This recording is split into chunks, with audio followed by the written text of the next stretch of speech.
시온 찬양대 그리고 시온 앙상블 귀한 찬양을 하나님 기뻐 받으신 줄 압니다. 늘 헌신하는 EDL 찬양단에게도 감사를 드립니다. 지난 9월 23일 뉴욕에서 열린 UN 기후행동 정상회의에 참석해서 연설한 스웨덴의 16살 소녀 그레타 툰베리가 세계의 주목을 끌고 있습니다. 이 자리에서 툰베리는 기성세대의 방만한 기후 대응을 질타하는 연설을 했습니다. 그는 미래 세대의 눈이 여러분을 향해 있다면서 여러분이 책임을 회피하도록 내버려 두지 않을 것이라는 격정 어린 연설로 전 세계 지도자들에게 박수갈채를 받았습니다. 특히 툰베리가 더 큰 화제에 오르게 된 것은 한 장의 사진 때문입니다.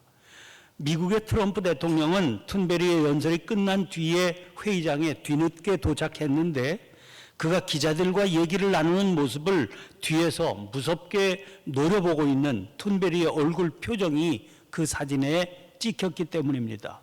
게다가 트럼프 대통령은 자기의 트위터에 툰베리가 밝고 멋진 미래를 고대하는 매우 행복한 어린 소녀처럼 보여서 참 보기 좋다, 조롱처럼 들리는 글을 올렸던 것입니다.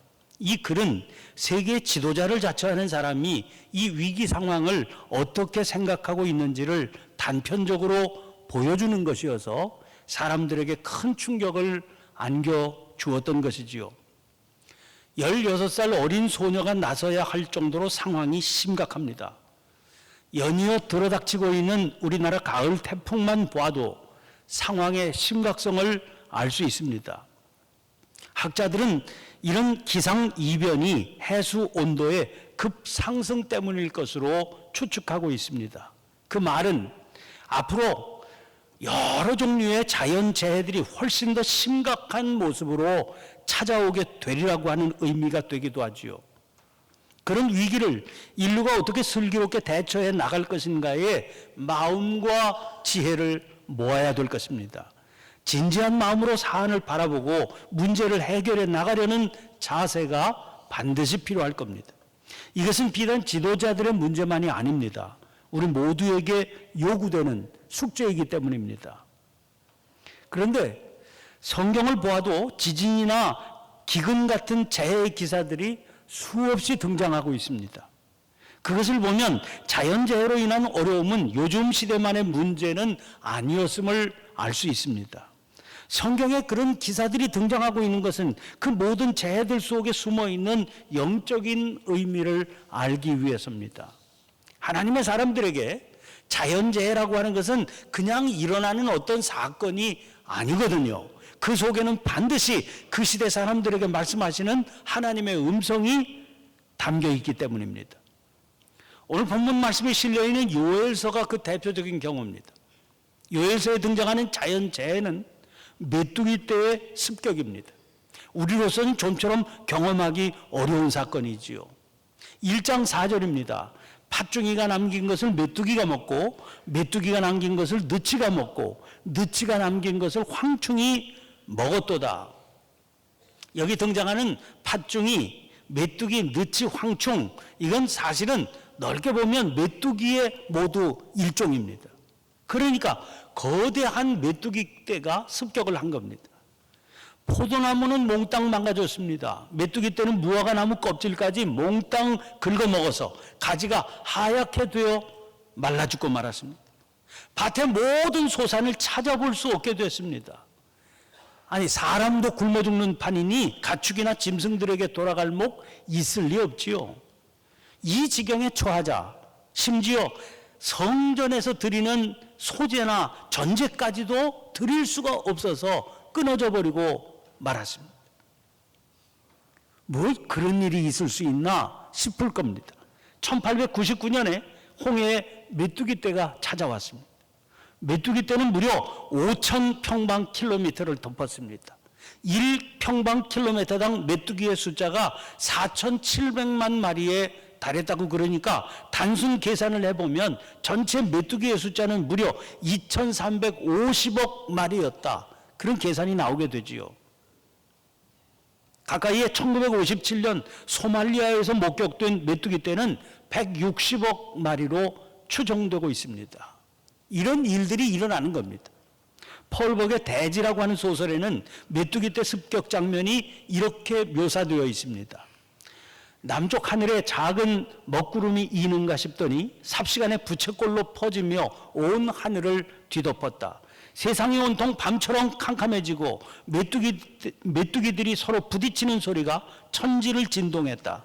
그들이 내려앉는 곳은 모두 졸지에 누런 황무지로 돌변한다.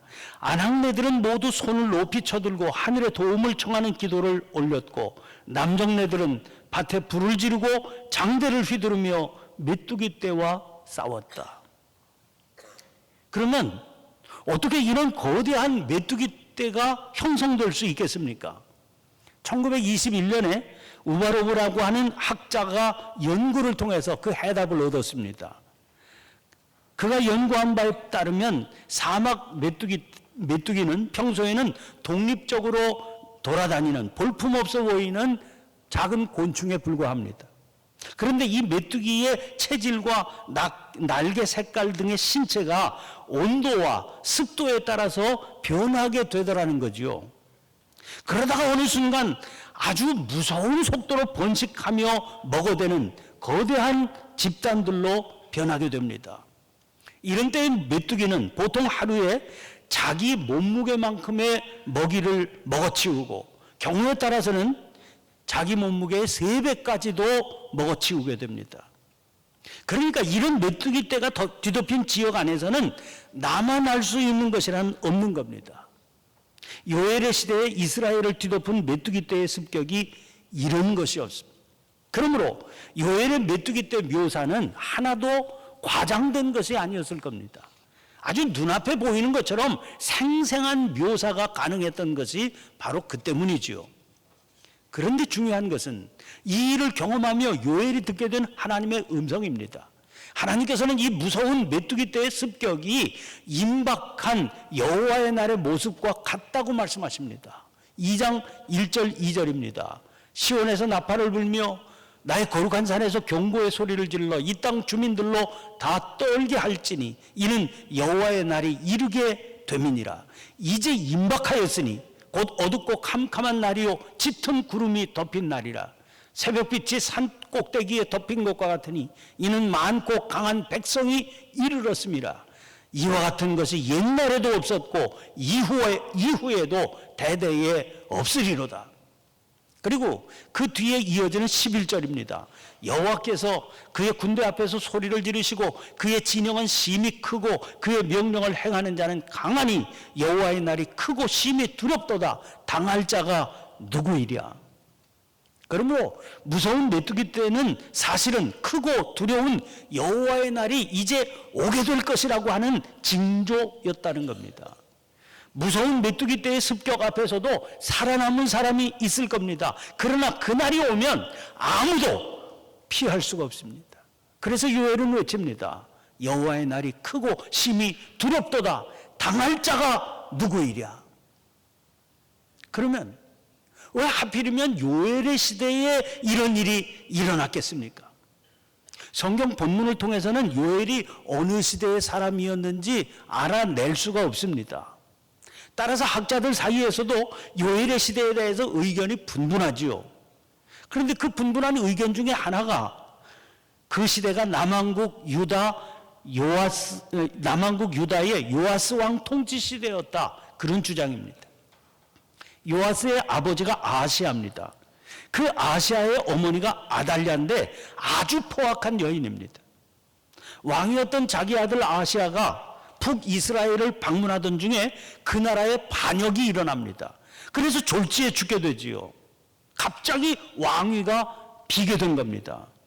그러자 아달랴가 왕위를 이어받게 될 왕의 아들들, 그러니까 자기들에게는 친손자가 되는데 그 친손자들을 몽땅 자기 손으로 죽여 없앱니다. 자기가 통치자가 되기 위해서입니다. 그런데 이 와중에 핏덩이 같은 어린 젖먹이 왕자 한 사람이 기적적으로 살아남습니다. 그가 요아스입니다. 살려준 사람이 요아스의 고모 여호세바고 그의 남편이 제사장 여호야다입니다. 성전에서 6년을 숨어 지내다가 7살이 되던 해 여호야다에 의해서 왕위에 오르게 됩니다. 7살입니다. 너무 어린 나이에 왕위에 올랐기 때문에 여호와가 그를 섭정하며 보필했습니다. 그 기간 동안은 아주 선정을 베풀었지요.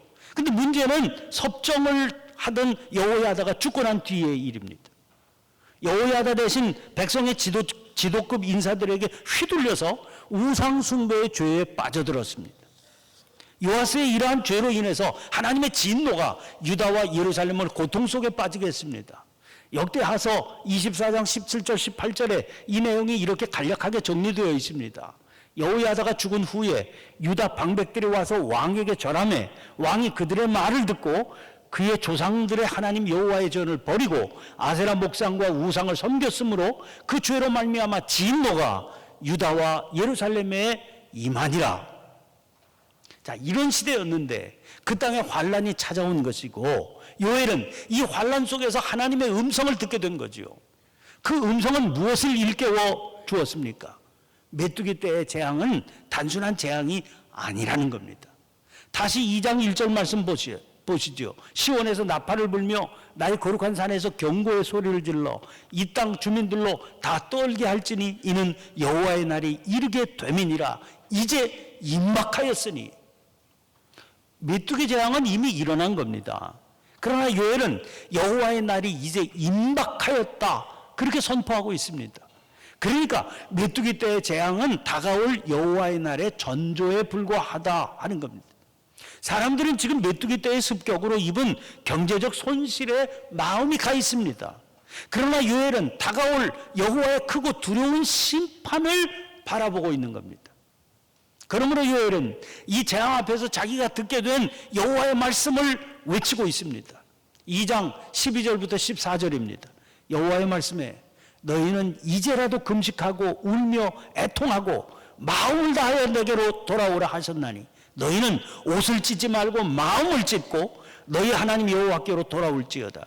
그는 은혜로우시며 자비로우시며 노하기를 더디하시며 인애가 크시사 뜻을 돌이켜 재앙을 내리지 아니하시나니 주께서 혹시 마음과 뜻을 돌이키시고 그 뒤에 복을 내리사 너희 하나님 여호와께 소제와 전제를 드리게 하지 아니하실는지 누가 알겠느냐. 그렇다면 구체적으로는 어떻게 해야 되겠습니까? 나팔을 불어서 거룩한 금식일을 정하고 성회로 모이라고 그랬습니다. 이 모임에는 참석에 예외가 없어야 됩니다. 백성의 장로들은 물론이지요. 어린이와 젖 먹는 자까지도 참석해야 됩니다. 여기서 특별히 눈길을 끄는 대목은 신랑과 신부를 할지라도 신방에서 나와서 이 성회에 참석해야 된다. 그런 구절입니다. 왜 하필이면 신랑과 신부를 지목해서 말했을까요? 신방에 머무는 신랑과 신부는 인생의 가장 황홀한 기쁨을 맛보는 사람들 아닙니까? 요엘은 그들을 예로 들어서 하나님과의 바른 관계가 끊어진 채 누리는 인생의 기쁨은 진정한 기쁨일 수 없다 하는 사실을 알려주고 있는 겁니다. 심지어 신혼의 기쁨 속에 있는 신랑 신부를 할지라도 다가오는 여호와의 날에 임할 진노에서 예외일 수 없다는 거죠. 당연히 가장 우선 것이 하나님과의 관계 회복이어야 됩니다. 그러니 여기서 예외가 될 수 있는 사람이 누구겠습니까? 그 누구도 없죠. 가슴을 치며 애통하는 이 회개의 모임에서 제사장들은 울며 하나님 앞에 이렇게 부르짖어야 됩니다. 17절입니다. 여호와여 주의 백성을 불쌍히 여기소서 주의 기업을 욕되게 하여 나라들로 그들을 관할하지 못하게 하옵소서. 어찌하여 이방인으로 그들의 하나님이 어디 있느냐 말하게 하겠나이까. 요엘은 분명히 선언합니다. 이 일이 진심으로 이루어지게 되면 하나님께서 역사하십니다. 그렇게만 한다면 당신의 백성을 불쌍히 여기시는 하나님, 그들의 땅을 극진히 사랑하시는 하나님께서 역사하신다는 겁니다. 그 역사만 나타나면 곡식과 새 포도주와 기름을 주심으로 흡족하게 되리라는 겁니다. 다시는 나라들 가운데에서 욕을 당하지 않으리라는 겁니다. 재앙을 일으키던 모든 세력들 물러가게 될 것입니다. 오늘 본문 말씀은 그 놀라운 하나님의 역사를 경험하게 될 이스라엘 백성들에게 주시는 약속의 말씀입니다. 어떤 주석가들의 설명은 이렇습니다. 이스라엘 백성들이 요엘의 외침을 듣고 정말 일깨워 주신 그대로 회개의 성회를 열었다는 거지요. 그랬더니 그 자리에서 하나님께서 주신 말씀이 바로 오늘 본문 말씀이라는 겁니다. 오늘 본문 말씀을 읽어보면 그런 설명이 수긍이 갑니다. 하나님께서 보내시는 응답은 즉각적이고 구체적입니다. 백성이 처한 상황은 어떻습니까? 메뚜기 재앙으로 땅이 말라서 곡식과 포도주와 기름이 바닥을 드러낸 상황입니다. 그런데 24절 25절 보세요. 마당에는 밀이 가득하고 독에는 새 포도주와 기름이 넘치리로다. 내가 전에 너희에게 보낸 큰 군대 곧 메뚜기와 느치와 황충과 팥중이가 먹은 횟수대로 너희에게 갚아주리니. 여러분, 그들이 자기들이 처한 상황 속에서 제일 안타까워했던 일이 어떤 것이었습니까? 17절 말씀 다시 보세요. 주의 기업을 욕되게 하여 나라들로 그들을 관할하지 못하게 하옵소서. 어찌하여 이방인으로 그들의 하나님이 어디 있느냐 말하게 하겠나이까. 이런 재앙을 이스라엘이 당하니까 이방인들이 말합니다. 너희들이 자랑 삼던 그 하나님이 어디 있느냐? 그렇게 수군대는데 그거 듣는 게 견디기가 힘들다는 거예요. 그런데 하나님을 향해서 돌이키기만 하면 즉각 문제가 해결됩니다. 19절 말씀 보세요. 내가 다시는 너희가 나라들 가운데에서 욕을 당하지 않게 할 것이며. 그러면 잘 살펴보세요. 메뚜기 때 재앙이 있었습니다. 이 재앙만으로도 이스라엘이 입은 피해는 엄청납니다. 그런데 예언자는 이 재앙이 다가오는 여호와의 크고 두려운 날의 전조에 불과하다는 거예요. 메뚜기 재앙에서는 혹 버틸 자가 있을지 모르지만 크고 두려운 여호와의 날에는 피할 자도 견뎌낼 자도 없으리라고 그랬습니다. 그런데 이게 웬일입니까? 분위기가 갑자기 급변하지 않습니까? 갑자기 심판의 소식은 사라지고 채우시고 회복하시는 주님의 선언만 가득합니다. 그러면 그 사이에 도대체 무슨 일이 있었습니까? 있다면 한 가지뿐입니다. 금식하고 울며 애통하고 마음을 다해서 하나님을 향해 돌아섰습니다. 마음을 찢고 주님께로 돌아왔습니다. 그 한 가지가 이 놀라운 변화를 가능하게 했던 유일한 요인인 겁니다. 열흘 전에 어떤 선교 집회에 참석했습니다. 그 집회 강사로 오신 분이 하나님의 대사라고 하는 책으로 유명한 전 중국 대사 김하중 장로님이십니다. 강사님 저녁 접대하는 자리에 함께 했다가 제가 가까이에서 그분 얼굴을 뵙고 깜짝 놀랐습니다. 얼굴 표정이 너무나 편안해 보이시는 거예요. 그래서 말씀을 드렸더니 당신 스스로도 그걸 알고 계셔요.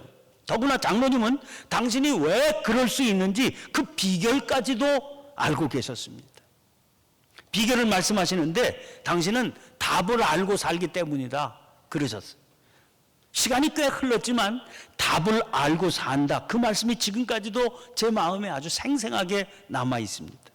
생각해 보면 기가 막힌 말씀이지요. 장로님이 수능시험 예로 들었습니다. 이제 며칠 있으면 수능시험 치르게 되지요. 그런데 수능 1등급 받을 것을 알고서 시험 치는 학생이 있다고 생각해 보세요. 시험 앞두고 있다고 그 학생이 조바심 칠 있겠습니까? 그러니까 답을 알고 사는 사람은 스트레스 받을 일이 없다는 거예요. 어떤 상황 속에서도 담대할 수 있다는 겁니다. 그러면 답은 어떻게 알 수 있습니까? 기도하기 때문이죠. 기도하는 사람에게는 하나님께서 답을 알려주시더라는 거예요. 문제는 그 기도가 바른 기도여야 하더라. 그러셨습니다. 당신은 영적 체험을 통해서 그런 간증을 하실 수 있다고 그랬어요. 자기의 이기적인 욕심을 채우기 위해서 구하는 일, 그건 바른 기도가 아니라서 구해도 하나님의 응답이 없더라는 거예요. 그런데 하나님의 뜻, 하나님께서 기뻐하시는 일을 추구하는 기도라야 바른 기도라서 그 기도를 드리면 즉각 응답하시더라는 겁니다. 그래서 우선 회개해야 된다. 그러십니다. 정직을 회복해야 된다. 그러셨습니다. 그러면 바른 기도가 이루어지더라는 겁니다. 하나님께서는 바른 기도에는 반드시 응답해 주시더라는 거예요. 구체적인 삶 속에서 늘 하나님의 응답을 경험하고 사시기 때문에 장로님 말씀에 거침이 없으시더라고요. 아주 단순하고 또 담대했습니다. 그래서 듣는 말씀마다 큰 은혜가 됐습니다. 사랑하는 성도 여러분, 요엘은 두려워 말라고 외칩니다. 오늘 본문 말씀을 보면 땅을 향해서도 들짐승을 향해서도 두려워하지 말라고 그랬어요. 23절 말씀 보세요. 시온의 자녀들아, 너희는 너희의 하나님 여호와로 말미암아 기뻐하며 즐거워할지어다. 또 26절도 보시기를 바랍니다. 너희는 먹되 풍족히 먹고 너희에게 놀라운 일을 행하신 너희 하나님 여호와의 이름을 찬송할 것이니라. 지금 연이어서 등장하고 있는 말씀이 뭡니까? 두려워하지 말고 기뻐하며 즐거워하라는 거예요. 놀라운 일 행하신 하나님 찬송하라는 겁니다. 이게 기도하며 살아가는 백성들의 모습인 겁니다. 이 시대의 혼란은 비단 자연재해 때문만은 아닙니다. 경제 상황도 불안하기 짝이 없습니다. 그럴 수밖에 없지요. 세계의 두 강대국 미국과 중국이 지금 무역을 통해서 전쟁을 벌이는 중입니다. 세계가 거기 영향을 받아서 흔들리고 있습니다. 선진국들도 힘든 판인데 우리나라라고 예외일 수 있습니까? 사방에서 살기 힘들다고 불안하고 고통스럽다고 아우성이지요. 그런데 이런 와중에 국론은 극심하게 분열되어서 대립을 거듭하고 있지 않습니까? 이런 난국에 우리가 어디에서 평안을 찾을 수 있겠습니까? 그런데 사랑하는 성도 여러분, 이 사실을 분명히 아셔야 돼요. 지금의 이 힘들고 불안하고 고통스러운 일들은 메뚜기 재앙입니다. 이대로 나가면 더 엄청난 일, 크고 두려운 날의 심판을 만나게 되리라. 그 경고의 징조에 불과한 겁니다. 그러므로 이 어려움은 지금이야말로 회개할 시간이다 하는 것을 일깨워주고 깨닫게 해주는 현상입니다. 그러니 이제라도 금식하고 울며 애통하고 마음을 다해서 하나님께 돌아서야 됩니다. 그러면 보세요, 놀라운 일이 일어나게 될 겁니다. 그 나타난 결과를 보면서 하나님께서 우리 가운데 함께 계심을 날마다 확인할 수 있게 되시기를 바랍니다. 그래서 솟구치는 기쁨과 즐거움 안고 살아가게 되시기를 바랍니다. 18절 말씀, 그때 여호와께서 자기의 땅을 극진히 사랑하시어. 이 구절을 공동번역 성경에서는 이렇게 옮기고 있어요. 야훼께서는 당신의 땅 생각에 가슴이 타고.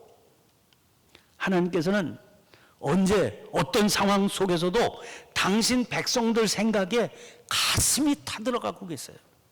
그래서 우리가 악한 상황에서 돌이키기만 하면 시간을 지체하시는 법이 없으세요.